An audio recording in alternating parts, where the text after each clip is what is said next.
Welcome to the Who, What, Why podcast. I'm your host, Jeff Schechtman. Suffice it to say that we have not reached the end of history, the end of conflict, or even the end of war. The end of the Cold War was but the beginning of a new chapter in U.S. global policy, a chapter that realigned our relationship with Russia, the Middle East, and today with China. It began an era of globalization in which economics and the market, as well as military and defense strategy, reshaped the world. A world that is awash in money and commerce, a place where the nasty human habit of fighting the next war with the lessons and tools of the old one will not and should not work. So as the U.S. looks at China, it must first decide whether it's an enemy or just our biggest competitor on the global stage. As our concerns about China and Taiwan mount, as China's influence in the Asian region grows, as the economic ties to China by some of our largest corporations also grows, we must ask how that relationship should play out. What's best for U.S. interests, global interests, corporate interests, and what happens if none of these interests are the same? This is the world that my guest Elbridge Colby examines in his clarifying new book, The Strategy of Denial. Elbridge Colby is a co-founder and principal of the Marathon Institute. He served as Deputy Assistant Secretary of Defense for Strategy and Force Development from 2017 through 2018, during which he led the development of the 2018 National Defense Strategy. It is my pleasure to welcome Elbridge Colby here to the Who, What, Why podcast to talk about the strategy of denial, American defense in an age of great power conflict. Elbridge, thanks so much for joining us. Great to be here. Thanks for having me. First of all, should we be thinking about China today as an enemy or as a competitor? Well, I think that sort of depends. I mean, I think it's a bit of both, actually. I kind of prefer the term rival. I mean, I think there are going to be areas of cooperation, but certainly when we're thinking about it, in the last analysis, I think there are elements in which it will be an enemy, certainly from the military planning point of view. Precisely in treating it in those ways as an enemy, we'll be more likely to keep it as a competitor by deterring war, which would make it a full-scale enemy. Talk about that. Break that down a little bit in terms of how looking at it more as an enemy can make it more of a competitor. Sure. Well, I mean, I think the old truism is, if you want peace, prepare for war. And I think people kind of maybe nod their heads at that, but don't sort of internalize it. And I think the point here is China's an enormously powerful country. It's increasingly ambitious and assertive. In some sense, that's human nature. As an individual, let alone a country, becomes more powerful, its ambitions tend to expand, and that's clearly happened with China and continuing to happen. And so, it's looking out at the world and it's seeing what's feasible. If it sees an easy road to regional domination and a globally preeminent position, it's more likely to pursue it. If it sees a sort of an invincible counterforce that it faces, it'll be more likely to stay within its bounds, if you will.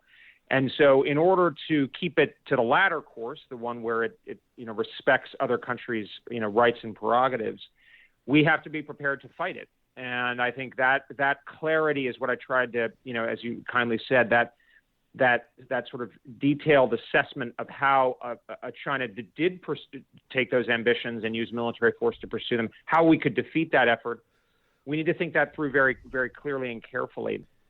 And if China sees that, it's more likely to see, rationally, that that's not going to work for it, and it's more likely to pursue an alternative approach. And that's what we want. We want it to be a competitor. I think a lot of people are saying, oh, China's going to be a political and economic and technological competitor, but not a military competitor. But that's actually confusing what we want to be the result with what will necessarily happen. I mean, China is clearly investing an enormous amount in its military, specifically to project power well beyond its shores. And it's shown the willingness to use its power. I mean, it's waging economic warfare, if you will, coercion against Australia right now, and it's used military force against India last year, and it's specifically reserved the right to use military force against Taiwan. So I think the best way to deal with a country like this is to show it that violence and aggression is not going to pay. And to what extent do we need to think about, as you talk about, a grand strategy for dealing with China? Well, I think that actually is important. There's kind of a cottage industry of people who say that grand strategy is not important or not feasible, and I think that's wrong. It's hard. it's harder to develop, and it's even harder to implement effectively. But we've done this before. Say in the Cold War, we more or less had a grand strategy of containment. I don't think we had a very clear grand strategy after the end of the Cold War, because we were pursuing far too ambitious kind of transformational agenda in the world that was not kind of closely connected to Americans' real interests. But we could afford to do that because we were so much more powerful than any other country, that our surfeit, our superabundance of power, buffered us from the consequences of our overambition. But we don't live in that world anymore. We now live in a world of great powers, and by far the two most significant are the United States itself and China. And so we don't have that superabundance of power to spend on any potential threat or interest we might care to pursue. We have to actually make choices. And in this kind of condition of what economists call scarcity, it's better to make decisions based on some, rational framework that's connected to reality and to our interests. I mean, same in a business environment. If you're a near monopoly business, maybe you can make bad decisions without too much consequence. But, if you're looking at a competitive market, you've got to make sure your investments are in the right area and that you focus on the main threats to your market share and so forth. And it's similar here. And so that's what I'm trying to do, is basically provide a framework. And that framework basically says that the ultimate interest really here, the ultimate interest of the American people is, our freedom, our security, and our prosperity. And the primary threat to that out there is another state dominating one of the major market areas of the world. And by far the most serious and consequential potential for that is China, which is, roughly a fifth of global GDP, dominating Asia, which is about half of global GDP. And that's a very real prospect, and every other challenge in the international system pales in comparison to it. To what extent is China's dominance in Asia, even hegemonic dominance, a threat to U.S. interests? Well, this is a great question, and one that I think is ill understood. I think there's an aborning consensus might be too strong, but near consensus that China is a very serious threat and that we need to counteract it. But I think it's pretty thin, especially given how costly and risky confronting China will be, unfortunately. I mean, so we really need to understand what we're about here. I think the threat is that if China dominates half or more of global GDP, it will set the future of international economic, the international economic map. So the world will essentially cluster economically around China, and that will, of course, lead to a serious diminution in American prosperity. I mean, the world-beating companies, the best universities in the world, they will move to China. And that's not just a matter of happenstance. That's exactly what the Chinese are pursuing deliberately. So our prosperity will suffer, and so will our freedoms. And I mean, here again, this is not speculative. I mean, if you have a situation in which you control roughly 50 or greater % of global GDP, you will have that economic leverage to impose your will on everybody else, and certainly to constrain their freedoms. I mean, the Chinese, for instance, their demands on Australia right now, when they don't have a dominant position over Australia, are that Australia change its internal laws to suppress anti-Chinese speech. I don't mean in a kind of ethnic way. I mean like anti-PRC speech within Australia. I mean, a grave challenge to free speech in the Australian context. That's just a taste of the future. And I think we're so accustomed to the largest companies, the Wall Street being the center of global finance, the dollar being the reserve currency, Silicon Valley being the center of technology. That will not be the case if China dominates the future. And it's clearly seeking to supplant the United States in exactly those ways. And, in a way, this is actually a very long-standing American goal. It's why we fought the Pacific War and World War II. In a sense, it's why we fought the Cold War and the Second World War, was to prevent a country from Germany and then the Soviet Union from dominating Europe, which was then the world's largest market area. So this is something that even goes back into the 19th century and the black ships and so forth, opening Japan.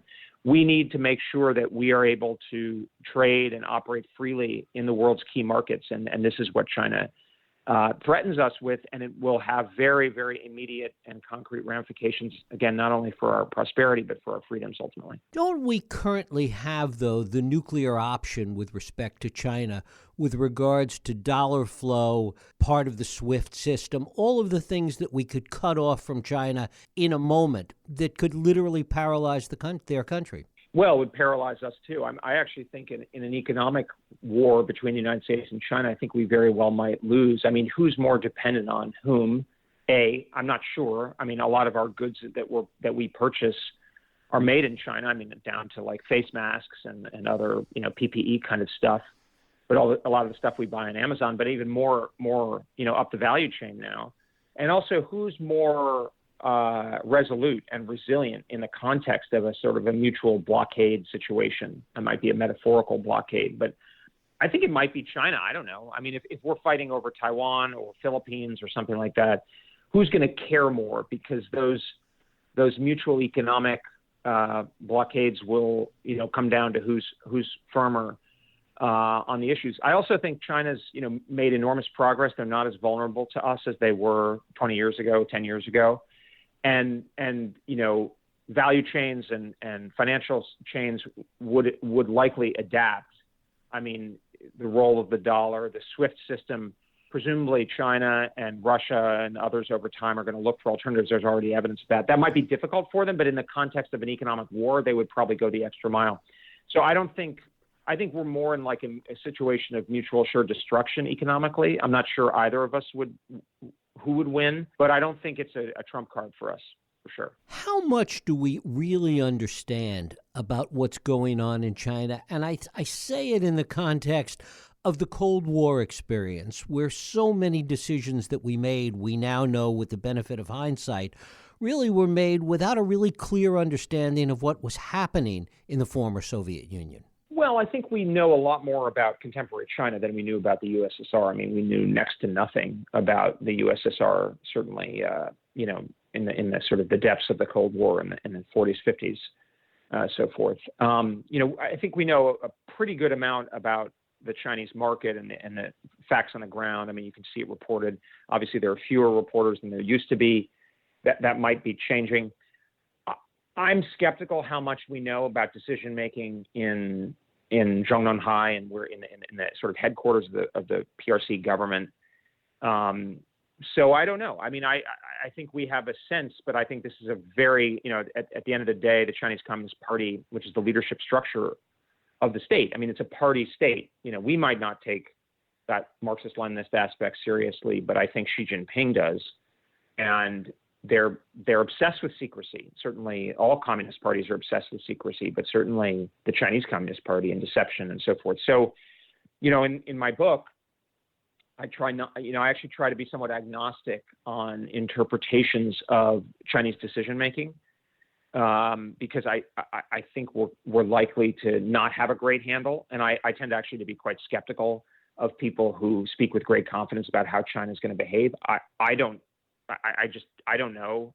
And I think people who pretend to have certainty are probably exhibiting a way more confidence than is justified. So we need to build a strategy, though, that is resilient to a range of possible future leadership kind of decision-making styles or patterns. And we were able to do that in the Cold War. I think you're right. I mean, I saw an article in I think it was the New York Times that kind of offhandedly said that the CIA was the best intelligence agency in the world. And I think, my sense is the KGB would probably have the upper hand in the intelligence struggle during the Cold War. But at the end of the day, we were able to develop a strategy that didn't rely on perfectly understanding how things happened in Moscow or how decisions were being made. And I think we're going to need to do the same thing vis-a-vis China. And how do we do that in the context of this idea of what you call a defense perimeter? Well, I think the key here is, if our goal is to avoid China dominating Asia and then imposing its will on us, essentially, we can't do it alone. We're not strong enough, and it's too far away. So it kind of, resolve tends to attenuate as you go farther away. So we're going to have to work with other countries, other countries that are strong enough and that are also resolute enough to resist China's domination of the region. And of course, naturally, most countries in Asia don't want to be dominated by anybody, whether it's China or someone else. And, these are countries like Japan and India, Australia, Vietnam, Taiwan, et cetera, South Korea.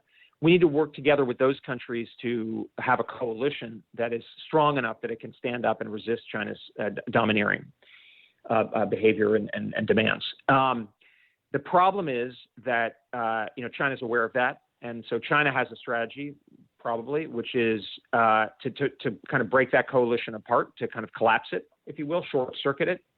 And so China's incentive is to avoid precipitating a major conflict with all of those countries together, For instance, like Hitler did in 1941, 1942, where he ended up fighting the rest of the world. Eventually, you're going to lose. Rather, China's strategy is more to be kind of focused and pick it apart by making an example of some of the weaker members that are tied to that coalition, then basically cause a run on the bank, is the metaphor I think of. If you're in Japan and you're saying, I don't want to be dominated by China, but I also don't want to be subject to China's ire, right? I don't want to be left alone before China. You're really going to be looking at American credibility. How reliable are the Americans that they're going to stick around here and help us in extremis? And that's what the defense perimeter is about. The defense perimeter is a physical representation of our commitment to defend states in Asia. And the key here is we need to have enough states that are strong and wealthy enough to outmatch China and its confederates, but also states that we can reasonably defend. I mean, we don't want to get in a war in Asia, and we definitely don't want to get in a costly war in Asia. And to be kind of simplistic about it, there's a reason people say if you want to get in a land war in Asia, you need to get your head examined. The American military, the American people are more likely to do better and to be more resolute in wars that involve aerospace and maritime, high technology stuff, not putting our people into the meat grinder in trenches and stuff if we can possibly avoid it. And so our defense perimeter, it's not a coincidence that our defense perimeter basically runs along what's called the first island chain. It's all islands, with the exception of South Korea, which is a peninsula. And that's what I think we should try to hold if possible. And then work with countries like India that actually want to pull their own weight, don't want an alliance commitment. And together we can stand up to China. But it's critical to defend that defense perimeter because, if Japan sees us back off in the context of a Taiwan scenario, or let alone the Philippines sees us, they're going to wonder, well, am I going to just be left exposed? The Americans flap their gums, but at the end of the day, they're not reliable. And we need to really guard against that phenomenon because that, I think, would cause a run on the bank and then we'd lose. Given American actions over the past several years, certainly culminating in the recent withdrawal from Afghanistan, given that, and given our strategic ambiguity with respect to Taiwan, why would they think anything else? Well, I actually think the decision to withdraw from Afghanistan was the right one because where our credibility matters is in Asia. It doesn't matter in the Middle East. In fact, withdrawing from, I think we're basically going to have to largely withdraw our military from the Middle East and substantially from Europe as well, because that's the only way to resource and to substantiate that commitment, that credibility in Asia. I mean, people who are saying we're going to continue to have a 3-theater military and operate around the world they're not reckoning with the reality of how strong China is. It's as strong as we are, and we're pretending like it's not. So I actually think the decision to withdraw actually strengthens our credibility. I call it in the book differentiated credibility, a kind of a more focused form. I mean, I used it. Credibility matters, right? If you want to get a mortgage, you got to get a credit report. But if you, cheat at cards or golf, it doesn't mean that the bank isn't going to give you it might not be honorable, but the bank may still give you a loan if you pay back that's what they care about. They're going to look at your credit report, so it's kind of a more focused form of credibility that we care about. But it makes all the more important that we stand by. That's what they're going to be looking at. If you're Japan, or you're the Philippines, you're an archipelago in the Western Pacific under the darkening shadow of Chinese military power. Well, you're going to look at how we treat Taiwan, which is also an archipelago in the Western Pacific under the darkening shadow of Chinese military power. So, I mean, I think the withdrawal from Afghanistan was catastrophically badly handled, and the American people deserved a lot better, and people need to be held accountable for that. But the basic decision was the right one, and actually is only the beginning of what we need to do. Taiwan in particular, I mean, Taiwan is not a treaty ally, but people are deluding themselves if they don't think our credibility is attached to it, whether we like it or not. I tend to think of it as like 2/3 of an alliance. I mean, we have a long history of public formal commitments, the Taiwan Relations Act, the 6 assurances, as well as a pattern of behavior that the people who matter in this context, which are security decision makers in Asia, they all think that Taiwan is the canary in the coal mine.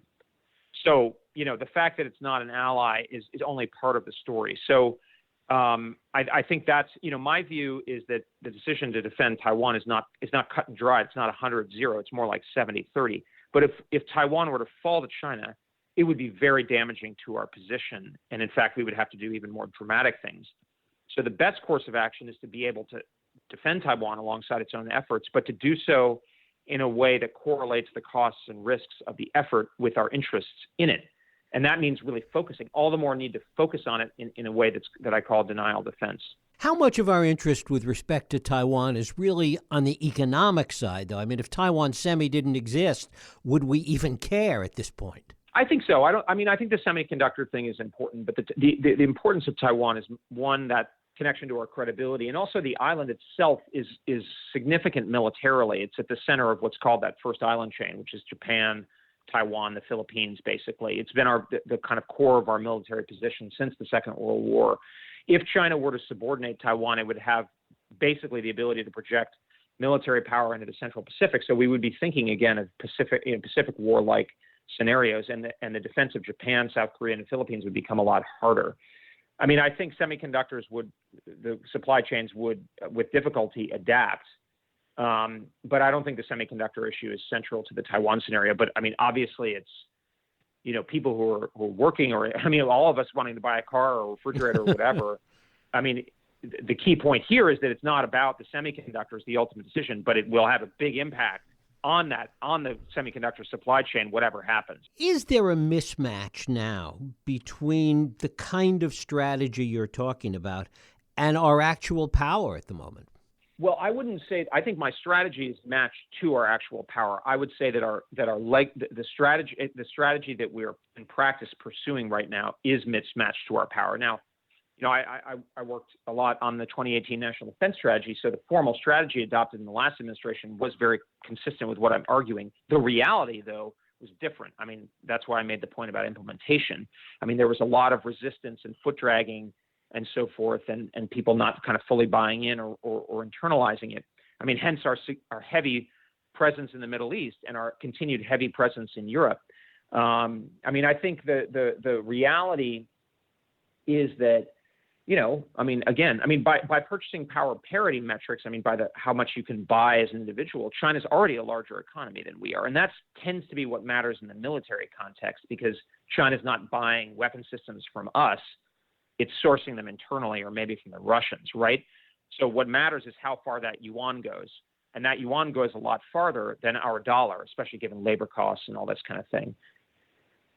So actually, we're essentially matched with China. They spend less on defense, but they're increasing year on year. And if you think about that purchasing power parity, it's probably something closer to even.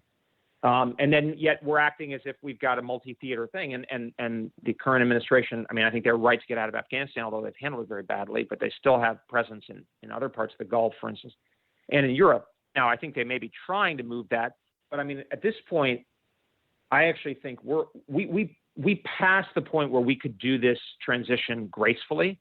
We basically blew it over the last 15 years or so. And now we are going to have to do things that seem kind of extreme if we're going to get ahead of this problem. Because I think that there's a possibility of a war happening in this decade. It's a very serious possibility. I couldn't put a number on it. I think that number is going to vary over time. But the chief determinant of that probability is going to be our efforts to build up our defense and Taiwan and Japan's efforts. Talk a little bit about the influence of multinationals in all of this, the Apples and the Nikes and the Starbucks of the world that have such strong presence in China at the moment. Well, I think in matters of war and peace, it's going to be pretty limited. They're obviously headquartered in the United States, so they're going to be subject to U.S. law. And I think if people are dying, those companies are going to be, they're not going to be able to, they're going to have to kind of adapt. I think where the influence of the multinationals is particularly relevant is to get back to your economic question. So when, for instance, the White House coordinator for Asia, Kurt Campbell, is a very serious expert and done a lot of good over the years. But one thing he said that I disagreed with was he said if Taiwan, if China invaded Taiwan, they'd blow up their international economic position. I just think that's wrong. And the reason why is that those companies that you just mentioned, as well as the big Wall Street investors and so forth, are going to call up the White House and say, we need an economic relationship with China. We've got huge investments here. Now, if people are fighting and dying, American soldiers are fighting and dying, that's going to be one thing. But if we're just in a kind of an economic sanctions, counter-sanctions approach, I don't think that's going to work. And that's one of the reasons is the influence of those multinational corporations, especially because also third parties, the Europeans, are not going to want to go along with something like that either. I mean, I guess the other part of the question is the influence of those corporations in the American political establishment and how it shapes policy and strategy. Right. And I mean, I think actually the point I would make is that, one of the things, and people have different views, but let's say you have problems with the social media companies, whether from the right or the left in the contemporary context. Everybody in the American debate is now presuming something very important, which is that American voters have the power to change that future, right? That depending on your perspective, you could elect a constellation in one way or the other that would change regulation in social media companies, and that would matter. If China dominates the Asian market, that won't matter because those companies will either fade in importance relative to Chinese companies, or they'll be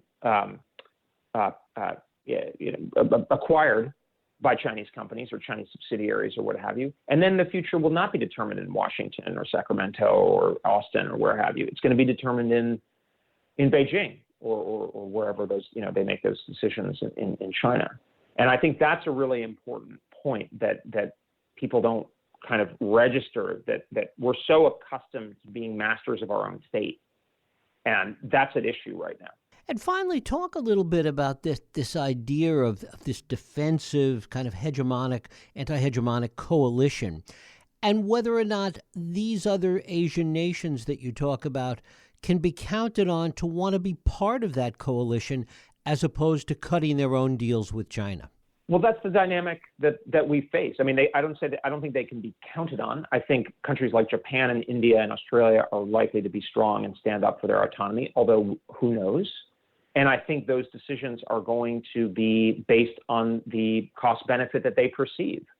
And so that's why our role is so important. It's not that we're doing a favor for Japan, it's that our interests are aligned.